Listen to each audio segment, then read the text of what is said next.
Hello दोस्तों, आप देख रहे हैं डी कोड इंडियन।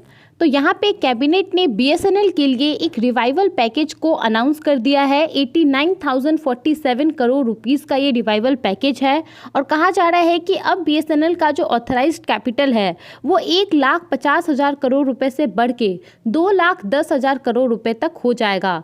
तो इन सब के बारे में आज के इस वीडियो में हम बात करने वाले हैं। सबसे पहले तो यहाँ पे जो यूनियन कैबिनेट के द्वारा ये फैसला लिया गया, जिसको कि प्रधानमंत्री नरेंद्र मोदी लीड कर रहे थे, तो यहाँ पे ये फैसला लिया गया। ये पहली बार नहीं है कि भारत सरकार बीएसएनएल को खड़ा करना चाह रही है। ये तीसरा रिवाइवल पैकेज है। सबसे पहला 2019 में लाया गया था 69,000 करोड़ रुपीस का, और ये ना कि सिर्फ बीएसएनएल के लिए बल्कि एमटीएनएल के लिए भी था। और सरकार का ऐसा मानना है कि इस पैकेज से स्टेबिलिटी आई थी बीएसएनएल और एमटीएनएल में। इसके बाद 2022 में भारत सरकार ने दूसरा रिवाइवल पैकेज को अनाउंस किया था, जो कि 1.64 लाख करोड़ का था। और अगर हम गवर्नमेंट डेटा को देखें तो इन दोनों ही पैकेज से बीएसएनएल को काफ़ी ज़्यादा मदद मिला है। बीएसएनएल ने फाइनेंशियल ईयर 2021-22 से ऑपरेटिंग प्रॉफिट अर्न किया है। इसके अलावा बीएसएनएल के ऊपर जो कर्ज था वो भी यहाँ पे कम दिख रहा है। 32,900 करोड़ रुपए के आसपास ये था पहले, और अब ये 22,000 करोड़ के आसपास हो गया है। तो अब हम यहाँ पे बात करते हैं कि एग्जैक्टली बीएसएनएल के लिए जो ये रिवाइवल पैकेज लाया गया है, बीएसएनएल किन किन परेशानियों से भी जूझ रहा है, क्या इसकी सबसे बड़ी परेशानी है।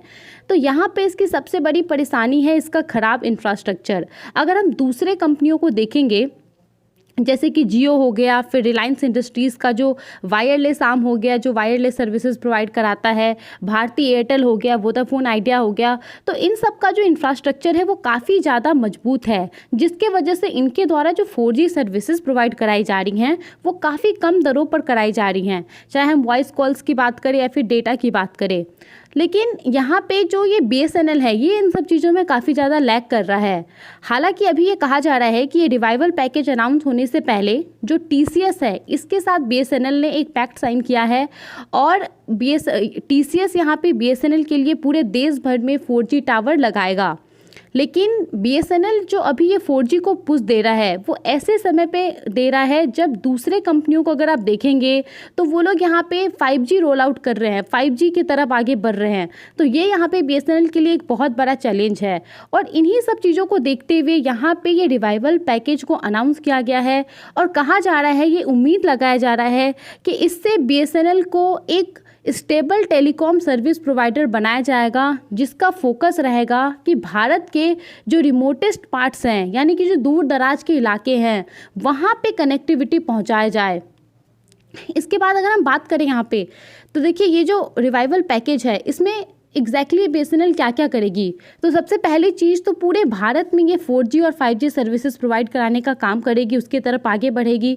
उसके अलावा जो ग्रामीण इलाके हैं, उसके जो अनकवर्ड विलेजेस हैं जहाँ पे 4G कनेक्टिविटी नहीं है, तो वहाँ तक ये कनेक्टिविटी पहुँचाएगी। इसके बाद जो फिक्स्ड वायरलेस एक्सेस सर्विसेज होता है हाई स्पीड इंटरनेट के लिए, वो भी बीएसएनएल अब देगी। इसके अंदर क्या होता है, बेसिकली एक ऐसी टेक्नोलॉजी इस्टेब्लिश की जाती है जहाँ पे रेडियो वेव्स की सहायता से हाई स्पीड इंटरनेट प्रोवाइड कराया जाता है, तो ये सुविधा भी अब बीएसएनएल देगी। इसके अलावा जो कैप्टिव नॉन प्रॉफिट नेटवर्क होता है उसकी सर्विस भी अब बीएसएनएल के द्वारा दी जाएगी, जिसमें बेसिकली क्या होता है कि जो फैक्ट्रीज़ होते हैं, कंपनीज़ होते हैं, उनके आसपास नेटवर्क इस्टेब्लिश किया जाता है, और वो स्पेसिफिकली उन लोगों के द्वारा ही यूज़ किया जाता है, आम लोग उस नेटवर्क को यूज़ नहीं कर सकते हैं।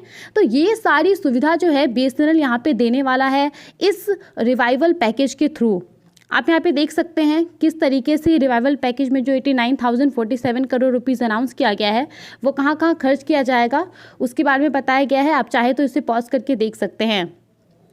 अब अगर हम यहाँ पे बात करें कि बीएसएनएल ये जो सिचुएशन है इससे उभरने के लिए अभी फ़िलहाल क्या कर रही है, तो यहाँ पे हमारे देश में जो बॉर्डर के आसपास वाला जो एरिया है वहाँ पे लोगों को काफ़ी ज़्यादा दिक्कत होती है, उनके पास लिमिटेड मोबाइल और डेटा कनेक्शन होता है।